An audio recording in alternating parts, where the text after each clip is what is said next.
سیما میدان میں اتری. کیا ہو گیا تم لوگوں کو؟ یہ ایوب بھائی ہیں، نمرا کے فیونسے. وہ ہمیں گھور گھور کر دیکھ رہی تھی. او آئی ایم سوری یار، ویسے یہ تمہارے فیونسے تو تم سے بہت بڑے لگ رہے ہیں، اس لیے مس انڈرسٹینڈنگ ہو گئی، تم مائنڈ مت کرنا. ہم سب کو اس لمحے نگار ہمیشہ سے زیادہ پیاری لگی.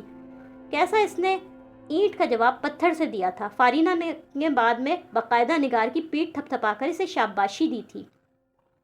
اس ٹکلو سے منگنی ہونے پر نمرا اتنا اترا رہی ہے، لعنت ہے اس کی چوائس پر. فری پیریڈز میں لائبریری میں بیٹھ کر مختلف فیشن میگزینز کھنگالنا ہم لوگوں کا پسندیدہ مشغلہ تھا. ہم اس وقت بھی اسی مشغلے میں مشغول تھے کہ فارینہ ایک دم بولی. اس کی سوئی ابھی تک وہیں اٹکی ہوئی تھی. اگر ایسے ہی کسی کارٹون سے منگنی کرنی تھی تو میری تو اب تک درجن بھر منگنیاں ہو چکی ہوتی. فارینہ کا موڈ ابھی تک خراب تھا. اسے عظمیٰ کا تانا ہم سب سے زیادہ برا لگا تھا. چھوڑو بھی اب اس بات کو، دنیا میں کوئی شادی اور منگنی ہی واحد مسئلہ نہیں ہے. نگار نے اس روز کی بات کا بدلہ لے تو لیا ہے، تم نے تو عظمیٰ کی بات دل پر ہی لے لی ہے. میں نے فارینہ کو ٹوکا تو وہ بڑی ناراضگی سے گویا ہوئی. اینا دل پر لینے کی بات نہیں ہے. ہم چاروں میں سے کسی نہ کسی کی تو فوراً انگیجمنٹ ضرور ہو جانی چاہیے. مجھ سے نمرا کے گروپ کی اتراہٹ دیکھی نہیں جاتی. انگیجمنٹ کے لیے ایک عدد بندے کی بھی ضرورت ہوتی ہے. وہ بندہ کیا اچانک آسمان سے ٹپک پڑے گا؟ مومو نے اپنے حساب سے بڑے کام کی بات بتائی تھی اور اب داد طلب نظروں سے مجھے اور نگار کو دیکھ رہی تھی. تم تو چپ ہو کے بیٹھو، سوائے کھانے اور سونے کے تم کبھی زندگی میں کچھ نہیں کرنا. خاندان میں کزنز کا جمعہ بازار لگا ہے، یہ نہیں ہے کہ کوئی ڈھنگ کا کام کریں. ہر دوسرا بندہ تو انہیں اپنا بھائی نظر آتا ہے. فارینہ نے مومو کو ڈانٹا تو وہ منہ بنا کر چپ ہو گئی. پھر تو جیسے ہم چاروں کے بیچ یہ مسئلہ ایک سنگین مسئلے کی صورت اختیار کر گیا. فارینہ کے بقول ہمارا گروپ پڑھائی سے لے کر اسپورٹس اور دیگر غیر نصابی سرگرمیوں تک میں ہمیشہ صف اول میں شامل رہا. تو اب کی بار ایسا کیوں ہو رہا ہے کہ ہم لوگ پوری کلاس سے پیچھے رہ گئے ہیں؟ فائنل ایگزام سے پہلے ہم میں سے کسی نہ کسی کی تو منگنی ضرور ہو جانی چاہیے. فارینہ نے الٹیمیٹم دیا تھا. کالج میں جون جولائی کی چھٹیاں ہوئیں تو ہمارا ایک دوسرے سے فون کی حد تک رابطہ رہ گیا. مومو اور میں تو گھر برابر ہونے کی وجہ سے روز ہی ملا کرتے تھے، مگر نگار اور فارینہ سے روز ملاقات نہیں ہو پاتی تھی. گو فارینہ اور نگار کے گھر بھی قریب ہی تھے، مگر بہرحال واکنگ ڈسٹنس پر نہیں تھے. ایک دوسرے سے ملنے کا زیادہ ہی دل چاہا تو ہم سب نے مل کر میرے گھر پر جمع ہونے کا پروگرام بنایا. شام 5 بجے ان تینوں نے گھر پر دھاوا بول دیا تھا. بھیا نے جو ان تینوں کو ایک ساتھ آتے دیکھا تو جھٹ گاڑی کی چابی اٹھا کر ممی سے بولے، ممی میں عاطف کی طرف جا رہا ہوں. کیا بات ہے بھیا، آپ کو ہم لوگوں کا آنا اچھا نہیں لگا جو اس طرح جا رہے ہیں؟ مومو برا مان کے بولی تو ممی فوراً ہی بھیا کی طرف سے صفائی دینے لگیں. تم لوگوں کا آنا کیوں برا لگے گا؟ اس کا تو پہلے سے پروگرام طے تھا. بھیا نے چہرے پر سیاست دانوں کی طرح نو کامنٹس والے تاثرات سجائے ہوئے تھے.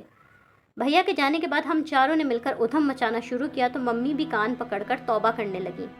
ہم چاروں ساتھ ہوں اور شور شرابہ نہ ہو ایسا تو ممکن ہی نہیں ہے. شام کی چائے کے ساتھ ڈھیر سارے لوازمات ان لوگوں کو ٹھسوانے کے بعد میں نے ممی کی حالت پر رحم کھاتے ہوئے ان لوگوں سے کہا، ایسا کرتے ہیں پارک چلتے ہیں، موسم بھی اچھا ہو رہا ہے، آؤٹنگ بھی ہو جائے گی. میری اس تجویز سے سب نے اتفاق کیا. کچھ ہی دیر میں ہم چاروں خرامہ چلتی پارک پہنچ گئی تھیں. میں اور مومو تو آج کل بڑی پابندی کے ساتھ صبح میں واک کرنے پارک آ رہے تھے. تم دونوں اتنی صبح اٹھ کر واک کرنے آتی کیسے ہو؟ میں تو جس دن 11 بجے سے پہلے اٹھ جاؤں سارا دن سر میں درد رہتا ہے. فارینہ نے بڑی حیرت سے مجھ سے اور مومو سے دریافت کیا تھا. جب سر پر ساس ماں کے ڈنڈے پڑیں گے تو سارا درد وغیرہ خود بخود ٹھیک ہو جائے گا. ہم دونوں کے جواب دینے سے پہلے نگار بول اٹھی تھی. میں اور مومو اس کی بات پر کھلکھلا کر ہنس پڑے تھے. ارے ہمارے ایسے نصیب کہاں، لگتا ہے اس دنیا سے کنواری ہی رخصت ہو جاؤں گی. ابھی تو بچی بہت چھوٹی ہے، یہ عمر تو کھیلنے کودنے اور پڑھنے لکھنے کی ہوتی ہے. اتنی سی بچی شادی جیسی ذمہ داری کی ابھی اہل ہی نہیں ہے. فارینہ نے اپنی دادی کے لہجے کی نقل اتاری تو ہم سب کا ہنستے ہنستے برا حال ہو گیا. کبھی کبھی اکلوتا ہونا بھی نقصان دہ ہو جاتا ہے. ایسا ہی حال فارینہ کا تھا. وہ 4 بھائیوں سے چھوٹی اکلوتی بہن تھی. بھائیوں اور دادی وغیرہ کی نظروں میں وہ ابھی تک چھوٹی سی بچی تھی. پچھلے ہی دنوں اس کے لیے آنے والے پروپوزل کو اس کے بڑے بھائی اور دادی نے انہی ریمارکس کے ساتھ ریجیکٹ کر دیا تھا. وہ اس کی ماما کو اس کی شادی کی جلدی تھی. پاپا اس کے اس معاملے میں غیر جانبدار تھے. اگر جو دادی کو خبر ہو جاتی کہ بچی تو کل کی ہوتی، آج شادی کروانے کے چکروں میں ہے، تو کان پکڑ کر توبہ استغفار پڑتی. تمہارا کیا دل چاہتا ہے؟ تمہارا لائف پارٹنر کیسا ہونا چاہیے؟ نگار نے فارینہ سے پوچھا تو وہ بے ساختہ بولی، کیسا بھی ہو پر ہو تو صحیح، بس نمرا کے فیانسے کی طرح کی مخلوق نہ ہو. یعنی گزارے لائق ہو، کوالیفائڈ ہو اور اتنا کماتا ہو کہ ہر مہینے میں 2 جوڑے لازمی بنا سکوں. یوں تو میرا ایک ہی شوق ہے، اچھا پہننا اور اچھا لگنا. تم بتاؤ تمہارا آئیڈیل بندہ کیسا ہوگا؟ فارینہ نے نگار سے پوچھا تو وہ کچھ سوچنے کے بعد بولی، ہینڈسم ہو، ویل آف ہو، براڈ مائنڈڈ ہو، پڑھا لکھا ہو. بھئی میری فہرست تو بہت طویل ہے، مگر اصل بات یہ ہے کہ امی پاپا جو فیصلہ کریں گے میرے لیے وہی قابل قبول ہوگا. نگار نے فرما برداری کا ثبوت دیتے ہوئے کہا. ان سے تو پوچھنا ہی بیکار ہے، یہ تو سوچتی بھی اپنی ممی کے ذہن سے ہیں. جہاں ممی کہیں گی ہماری مومو بیگم وہیں شادی کر لیں گی. فارینہ نے مومو کی شان میں قصیدہ پڑھا تو وہ برا مانے بغیر بولی. یار مسئلہ یہ ہے کہ مجھے صرف انگیجمنٹ کروانے کا شوق ہے، وہ بھی فرینڈس کے سامنے اترانے کے لیے. اس سے زیادہ میں نے کبھی سوچا ہی نہیں. بس جلدی سے وہ مبارک موقع آئے جب میں 5-6 کلو مٹھائی بمائے ڈائمنڈ رنگ کے کلاس میں پہنچوں اور نملا کے گروپ کو جا کر گلاب جامن کھلا کر یہ خبر سناؤں. مومو تو ایسا لگ رہا تھا کہ تصور میں نمرا، عظمیٰ اور سیما کو مٹھائی بھی کھلانے لگی تھی.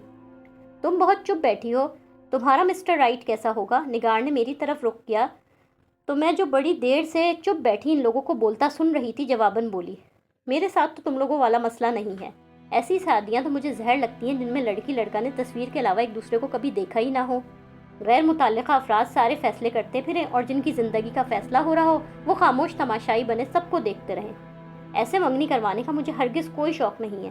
ساس نندے آئے، انہوں نے پسند کر لیا، بات پکی ہو گئی، اللہ اللہ خیر صلاح. یہ بھی کوئی بات ہوئی؟ ایسی شادی میں تو کوئی تھرل ہی نہیں ہے، نہ کوئی ظالم سماج، نہ دیگر مسئلے مسائل.